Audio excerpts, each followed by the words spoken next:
जय हिंद साथियों, स्वागत है आपका अपने YouTube channel RASP defence academy पर। मैं राहुल पचवाणिया स्वागत करता हूं आपका एक बार फिर से। तो जो कल हम टॉपिक पढ़ रहे थे इसमें वो था हमारा complex number and quadratic equation, how to solve complex number by using quadratic equations. तो कल हमने कुछ प्रॉपर्टीज कॉम्प्लेक्स नंबर्स की पढ़ी थी और हमने क्वाड्रेटिक फॉर्मूला पढ़ा था। एक बार उसको रिवाइज कर लेते हैं। कॉम्प्लेक्स नंबर, कोई भी कॉम्प्लेक्स नंबर, किसी भी नंबर को हम कॉम्प्लेक्स नंबर कब कहेंगे? किसी भी नंबर को कॉम्प्लेक्स नंबर तब कहेंगे अगर वो इस फॉर्म में है, z is a complex number if it can be written as a plus iota b। z को कॉम्प्लेक्स नंबर कहेंगे कब? जब वो a प्लस आयोटा b की फॉर्म में लिखा जा सके। वेयर आयोटा यहां पर क्या है? अंडर रूट -1, ये आयोटा की वैल्यू है। तो z is equals to a plus iota b। इसके बाद हमने कुछ प्रॉपर्टी पढ़ी थी, जैसे प्रॉपर्टी फर्स्ट पढ़ी थी वो थी क्लोजर। क्लोजर का मतलब क्या होता है कि आप कोई भी दो या तीन कॉम्प्लेक्स नंबर उठाइए। जैसे मैं मान लेता हूं z1 belongs to set of, इसको मैं डिनोट कर रहा हूं सेट ऑफ कॉम्प्लेक्स नंबर से। c क्या है यहां पर? Set of complex number. उस सेट में से मैंने एक एलिमेंट उठाया जिसका नाम रख दिया z1। उसी सेट में से मैंने एक दूसरा एलिमेंट उठाया जिसका नाम रख दिया क्या? z2। अब आती है क्लोजर की बात। क्लोजर क्या होता है? क्लोजर का मतलब होता है कि अगर आपने कोई भी दो एलिमेंट किसी सेट से उठाए हैं और उन दोनों एलिमेंट्स पर आप कोई ऑपरेशन लगाते हो, कोई भी एडिशन या सब्सट्रैक्शन लगाते हो, तो उनका जो एडिशन या सब्सट्रैक्शन होगा वो भी उसी सेट में बिलोंग करना चाहिए। जैसे अगर z1 C में है और z2 भी C में है तो z1 प्लस z2 भी पक्का C में कॉम्प्लेक्स नंबर में ही मिलेगा। यही क्या बताता है? यही बताता है क्लोजर। तो कॉम्प्लेक्स नंबर क्या करते हैं? Complex number shows the property of closure. Complex number दिखाते हैं कि हम क्लोज करते हैं। हम अगर हमारे सेट में से कोई भी दो एलिमेंट हमने उठाए तो दोनों का जो ऑपरेशन लगाएंगे दोनों के ऊपर कोई भी, वो भी उस सेट में क्या करेगा? बिलोंग करेगा। उसके बाद हमने प्रॉपर्टी सेकंड पढ़ी थी कोमोटेटिव। कोमोटेटिव क्या कहती है कि अगर आपने कोई भी दो एलिमेंट्स किसी सेट से उठाए, जैसे मैंने z1 और z2 ले लिए किसी भी कॉम्प्लेक्स सेट से, और z1 प्लस z2 मैंने किया, इन पर एडिशन का ऑपरेशन लगाया, तो ये z1 प्लस z2 की जो वैल्यू आ रही थी वही सेम वैल्यू किसकी आ जाए? z2 प्लस z1 की। अगर ऐसा पॉसिबल है तो एलिमेंट्स कौन सी प्रॉपर्टी दिखा रहे हैं? वो दिखा रहे हैं कोमोटेटिव प्रॉपर्टी दिखा रहे हैं। उसके बाद प्रॉपर्टी थर्ड हमने करी थी एसोसिएटिविटी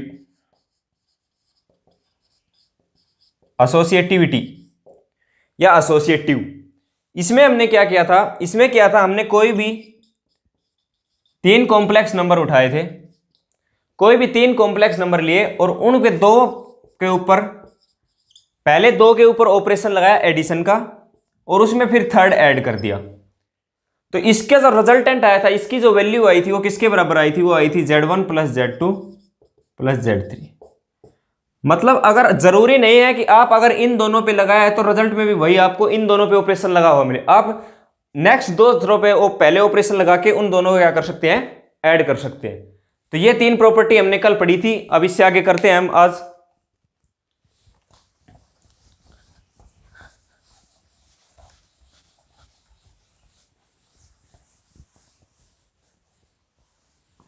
इससे आगे करने के लिए सबसे पहले हम देख लेते हैं जो हमारी बेसिक प्रॉपर्टी होती है एडिशन ऑफ कॉम्प्लेक्स नंबर।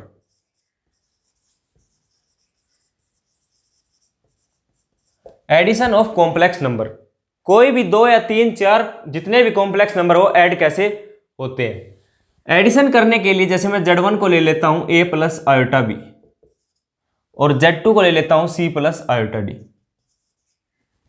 ये दो कॉम्प्लेक्स नंबर मैंने कॉम्प्लेक्स सेट किसी से भी उठा लिए और z1 को ये ले लिया और z2 को ले लिया c प्लस आयोटा d। उसके बाद मुझे करना है एडिशन। उससे पहले क्या बात बताई थी कल? क्या जो ये a है ये है रियल z1, जो a है वो कॉम्प्लेक्स नंबर का रियल पार्ट है, और जो आयोटा के साथ b आ रहा है वो क्या है? इमेजिनरी z1, वो इमेजिनरी नंबर है। ऐसे ही z2 में जो c है वो क्या है? रियल Z2 और D है वो क्या है, इमेजनरी Z2। तो अब बात आती है कि इन दोनों नंबर्स को कैसे ऐड करेंगे। तो इनका एडिशन का एक सिंपल रूल है कि कोई भी दो कॉम्प्लेक्स नंबर को अगर आप ऐड कर रहे हो तो जो रियल पार्ट है उसको रियल पार्ट के साथ ऐड कर दीजिए और जो इमेजनरी पार्ट है उसको इमेजनरी पार्ट के साथ ऐड कर दीजिए। जैसे अगर मैं Z1 प्लस Z2 लिखूं यहां पर, तो ये क्या आएगा, इसका रियल प्लस इसका रियल, दोनों का रियल पार्ट क्या करेंगे, ऐड कर देंगे। तो A प्लस C तो यहां पर आ जाएगा, प्लस आयोटा ले लीजिए कॉमन, क्योंकि इसके पास भी आयोटा है और इसके पास भी।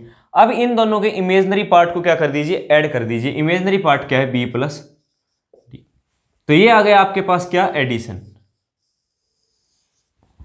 सेम चीज किसमें लगेगी, सब्सट्रैक्शन में, subtraction of complex number, complex number. Subtraction कैसे करेंगे, सब्सट्रैक्शन में भी सेम है, सिर्फ प्लस की जगह क्या लगाना है, माइनस लगाना है। तो Z1 माइनस Z2 क्या हो जाएगा, A minus C plus iota B minus D। भाई यहां पर माइनस हो जाएगा, यहां पर भी क्या हो जाएगा, A plus iota B minus this, तो A minus C plus iota B minus D हो जाएगा। उसके बाद थर्ड आता है मल्टीप्लीकेशन।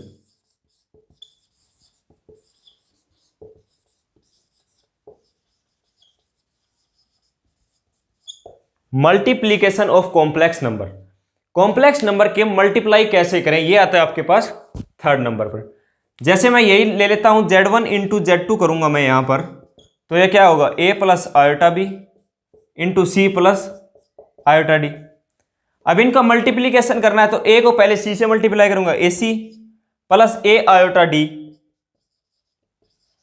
उसके बाद आयोटा B को किससे करूंगा, C से मल्टीप्लाई करूंगा तो आयोटा BC प्लस आयोटा को आयोटा से करूंगा तो आयोटा स्क्वायर BD।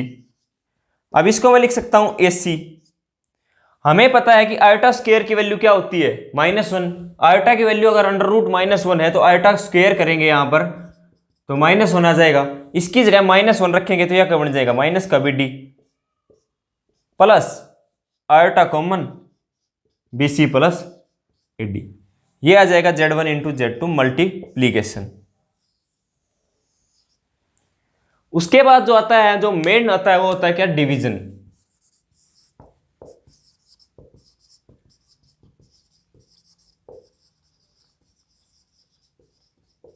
इसके ऊपर डायरेक्ट क्वेश्चन आपको देखने को मिल जाएंगे आपके एग्जाम में कि division of complex number, complex number को डिवीजन कैसे करते हैं। अगर Z1 मान लीजिए आपने क्या मान लिया, A प्लस आयोटा B ले रखा है और इसको डिवाइड करेंगे किससे, C प्लस आयोटा D से। तो डिवीजन में आपको सिर्फ एक बात याद रखनी है कि नीचे जो होगा वो नीचे कभी भी आयोटा नहीं आना चाहिए, बस बिल्कुल सिंपल रूल है, नीचे आयोटा नहीं आना चाहिए। आयोटा हमेशा जिस भी नंबर के साथ आएगा वो हमेशा आयोटा ऊपर आना चाहिए। तो हम इसको किससे मल्टीप्लाई या डिवाइड या क्या करें कि यहां से आयोटा हट जाए।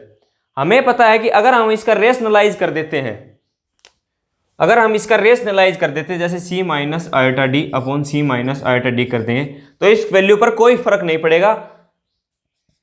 इससे क्या होगा कि हमारा A plus iota B into C minus iota D हो जाएगा। नीचे क्या हो जाएगा, A plus B into A minus B। ये प्रॉपर्टी हमारे पास लगी कि x plus y into x minus y, ये किसके बराबर होता है, x square minus y square के बराबर। तो C square minus iota square D square.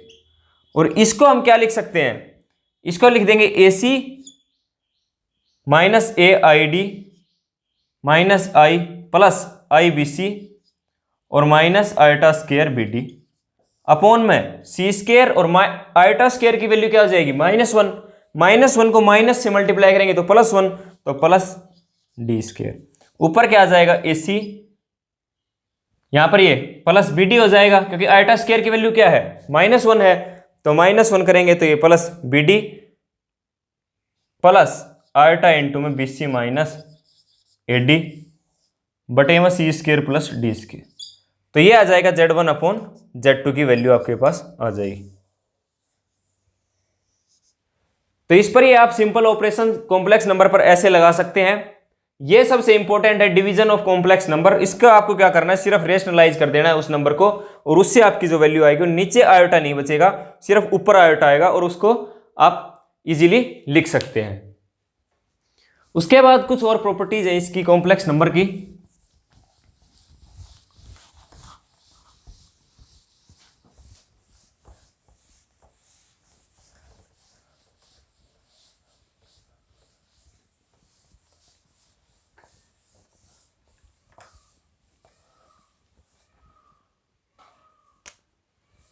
जो सब इसके बाद जो आपके टॉपिक आता है वो आता है कॉन्जुगेट ऑफ कॉम्प्लेक्स नंबर।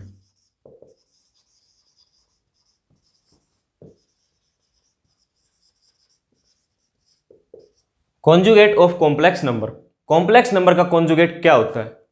जैसे जेड में आपके पास लिख लेता हूं क्या, ए प्लस आयोटा बी, जेड को मैं लिख लूं ए प्लस आयोटा बी, तो इसका जो कॉन्जुगेट होगा वो आपको क्या करना है, आपको इस प्लस की जगह क्या कर देना, माइनस कर देना। केवल ये करना है आपको, इसका कॉन्जुगेट इससे रिप्रेजेंट करके जो यहां पर इन दोनों के बीच में प्लस का साइन है उसको माइनस कर देना है।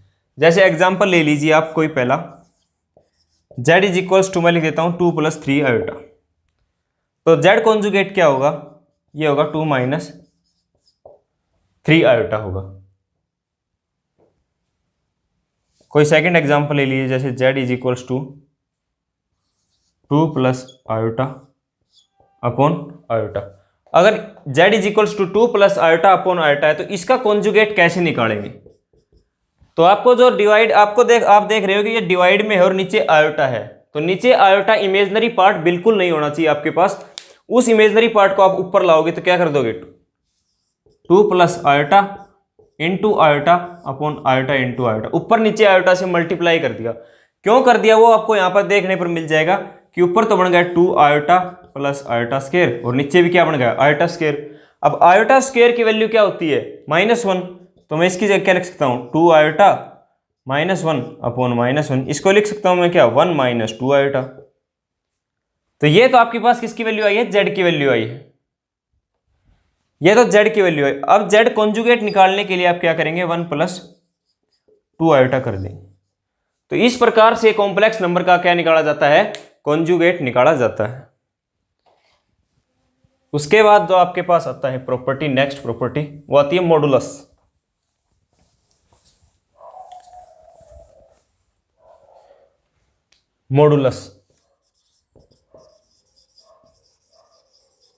Modulus of A complex number. किसी भी कॉम्प्लेक्स नंबर का मॉडुलस कैसे निकालते हैं और क्या होता है मॉडुलस?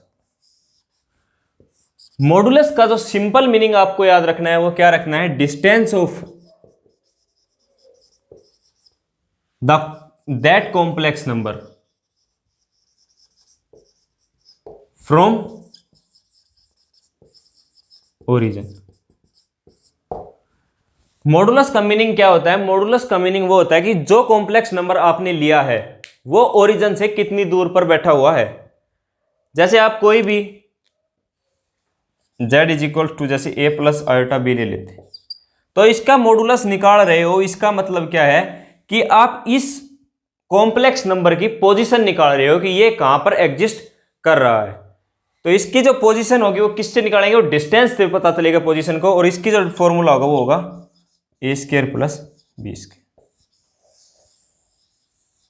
ये होता है मॉडुलस निकालने का फॉर्मूला। इस पे एक क्वेश्चन देख लीजिए, जैसे एग्जांपल ले लीजिए आप, अगर z is equals to 2 + 3 iota है मान लीजिए, तो इसकी पोजीशन का मतलब क्या होगा, मॉडुलस। मॉडुलस मतलब डिस्टेंस फ्रॉम ओरिजिन कितनी होगी, √2 का स्क्वायर प्लस 3 का स्क्वायर, ये हो जाएगी 4 + 9 √13।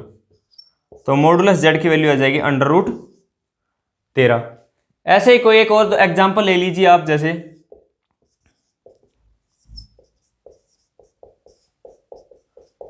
इसका मॉडुलस z निकालिए। अब इसका मॉडुलस निकालने से पहले आपको क्या करना है, आपको इसको सिंपल फॉर्म में लेके आना है। तो z को सिंपल फॉर्म में लाने के लिए क्या करेंगे, रैशनलाइज करेंगे, इंटू 1 - आयोटा अपॉन 1 - आयोटा। ये हो जाएगा कितना, 3 - 3 iota plus 2 iota -2 iota square upon 1 minus iota square. ये कितना हो जाएगा 3, और ये कितना है आयोटा स्क्वायर की वैल्यू -1, और -1 into -2 2, 3 + 2 5 minus iota upon 1 minus iota square 1 + 1 2। ये आ जाएगा क्या, इसका z की वैल्यू आ जाएगी आपके पास। तो मॉडुलस ऑफ z कैसे निकालेंगे, 5/2 इसको लिख सकता हूं अलग अलग, 5/2 माइनस आयोटा बाई 2। तो इसका स्क्वायर प्लस इसका स्क्वायर कर दीजिए, कितना आएगा 25/4 प्लस 1/4, ये कितना आ जाएगा √26/4, कितना आ जाएगा √26/2। और इसको लिख सकता हूं 13 दूनी 26/2, या तो यहीं छोड़ दीजिए या इसको लिख दीजिए √13/2। ये आपके पास जेड मॉडुलस आ जाएगा। तो इस क्वेश्चन को आप इस प्रकार से सोल्व करेंगे, पहले इसको सिंपल फॉर्म में लेके आएंगे, उसके बाद इसका मॉडुलस निकाल देंगे। इसके बाद आता है आपके पास प्रॉपर्टीज ऑफ मॉडुलस। मॉडुलस की क्या प्रॉपर्टीज होती हैं।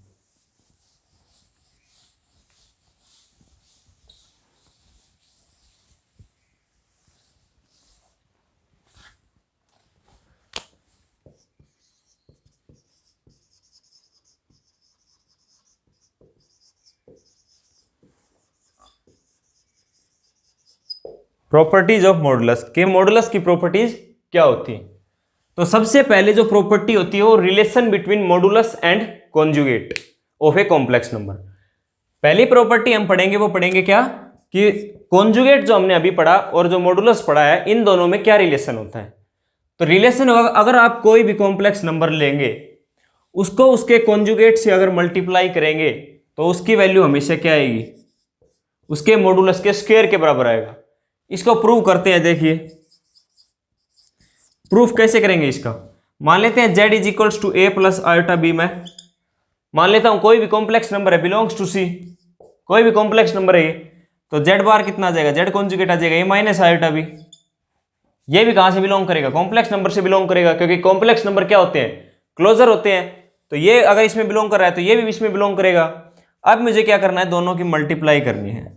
यह आ जाएगा a + iota b into a minus iota b, दोनों की मल्टीप्लाई कर दी। अब मुझे पता ये क्या है, x + y into x minus y. इसको मैं लिख सकता हूँ a² minus iota square b², इसको लिख सकता हूँ। और माइनस आयोटा स्क्वायर की वैल्यू क्या हो जाएगी +1, तो a² + b²। और इसको मुझे पता है क्या लिख सकता हूँ मैं, z का मॉडुलस का स्क्वायर, क्योंकि z का मॉडुलस क्या होता है √a² + b², और √a² + b² का स्क्वायर करेंगे तो क्या आ जाएगा a² + b²। तो z इंटू z कॉन्जुगेट किसके बराबर होता है, मॉडुलस ऑफ z के स्क्वायर के बराबर। उसके बाद दूसरी प्रॉपर्टी आती है क्या, कि अगर दो कॉम्प्लेक्स नंबर का आप सम करें, कोई भी दो कॉम्प्लेक्स नंबर, लेट जैसे यहां पर लिख लीजिए z1 z2 belongs to, complex number से बिलोंग कर रहे हैं, तो z1 + z2 भी किससे करेंगे, कॉम्प्लेक्स नंबर से बिलोंग करेंगे, क्योंकि कॉम्प्लेक्स नंबर कौन सी प्रॉपर्टी दिखाते हैं, क्लोजर प्रॉपर्टी दिखाते हैं। तो z1 + z2 होगा, वो उसका जो मॉडुलस होगा वो हमेशा लेस देन इक्वल टू होगा किसके, z1 + z2, इसके हमेशा, इससे हमेशा छोटा होगा। इसको बोलते हैं ट्रायंगल इनइक्वालिटी, ट्रायंगल इनइक्वालिटी।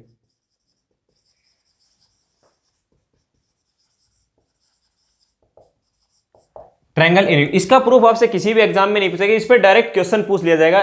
ये स्टेटमेंट डायरेक्ट आपको दे देगा, और इसमें कुछ भी यहां पर इक्वल दे देगा या ग्रेटर दे देगा, कुछ भी करके रॉन्ग और राइट पूछ सकता है। उसके बाद जो थर्ड प्रॉपर्टी है उसकी वो z, उसके बाद जो आपकी थर्ड प्रॉपर्टी है वो क्या है, वो है अगर z1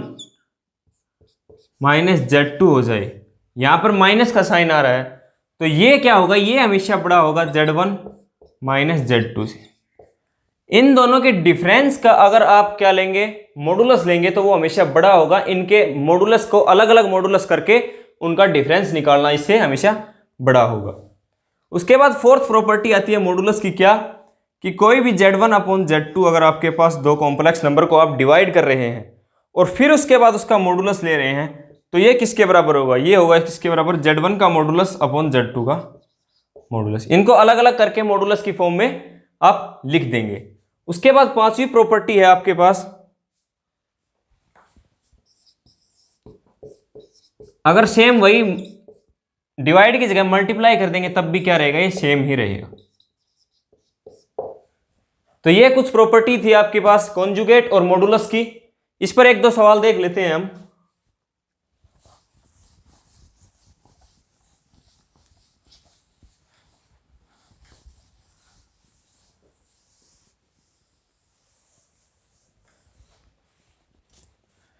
जैसे Z1 is equals to 1 plus iota है और Z2 इज इक्वल्स टू मान लीजिए 1 माइनस आयोटा है, तो आपको Z1 अपॉन Z2 सबसे पहले निकालना आना चाहिए। क्या जाएगा, 1 plus iota upon 1 minus iota. इसको रेशनलाइज कर देंगे, 1 plus iota upon 1 plus iota. 1 plus iota का स्क्वायर क्या बन जाएगा, 1 plus iota square plus 2 iota upon 1 plus 1 minus iota square. 1 minus iota square की वैल्यू क्या हो जाएगी, 1 माइनस माइनस 1, तो 1 प्लस 1 2, यह जाएगा 1 और ये तो कैंसिल हो जाएगा कि आयोटा स्क्वायर की वैल्यू क्या होती है, -1। -1 में 1 ऐड करेंगे तो 0, ये बनेगा 2 आयोटा बाई 2। यह आ जाएगा आपके पास क्या, आयोटा। तो Z1 बाई Z2 आपके पास क्या आ गया, आयोटा आ गया। और इन दोनों का अगर मैं यहां पर मॉडुलस ले लूं तो इसका मॉडुलस लेना पड़ेगा, और आयोटा क्या होगा, इसको मैं लिख सकता हूं 0 प्लस आयोटा का मॉडुलस। तो 0 का स्क्वायर प्लस आयोटा का स्क्वायर, 0 का स्क्वायर प्लस आयोटा का कोफिशिएंट क्या है, 1। 1 का स्क्वायर, इसकी वैल्यू क्या आ जाएगी, 1 आ जाएगी। तो Z1 अपॉन Z2 का मॉडुलस क्या हो गया, 1 आ गया। अब मैं इन दोनों का अलग अलग लेकर करके देखता हूं। Z1 का मॉडुलस क्या आएगा आपके पास, 1 प्लस इसका कोफिशिएंट क्या है, 1 ही है आयोटा का कोफिशिएंट, तो 1 प्लस 1 √2। सेम Z2 का मॉडुलस कितना आ जाएगा, 1 प्लस प्लस इसका कोफिशिएंट का स्क्वायर, तो 1 प्लस 1 इज इक्वल्स टू √2। तो Z1 अपॉन Z2 कितना आ जाएगा, √2 बाई √2, इसकी वैल्यू आ जाएगी 1। तो ये जो लेफ्ट हैंड साइड थी आपके पास वो राइट हैंड साइड के बराबर आ गई। इसका मतलब आपकी जो ये प्रॉपर्टी है बिल्कुल सही है। तो ये थी आज कॉम्प्लेक्स नंबर की कुछ प्रॉपर्टी। आज के लिए इतना ही। नेक्स्ट वीडियो में हम इनके ऊपर कुछ जो प्रीवियस ईयर के क्वेश्चन आए हुए हैं वो करेंगे, और इससे आगे कॉम्प्लेक्स नंबर की और जो प्रॉपर्टीज हैं उनको हम देखेंगे। नेक्स्ट वीडियो में हम देखेंगे पोलर फॉर्म में कैसे कॉम्प्लेक्स नंबर को लिखा जाता है। तो आज के लिए इतना ही था। Thank you very much. और हमारे चैनल को सब्सक्राइब कीजिए, लाइक कीजिए, और अच्छा लगे तो हमारे कमेंट्स जरूर बताएं कि आपको हमारे चैनल कैसा लग रहा है, हमारी जो ये पढ़ाई है कैसी लग रही है। Thank you very much.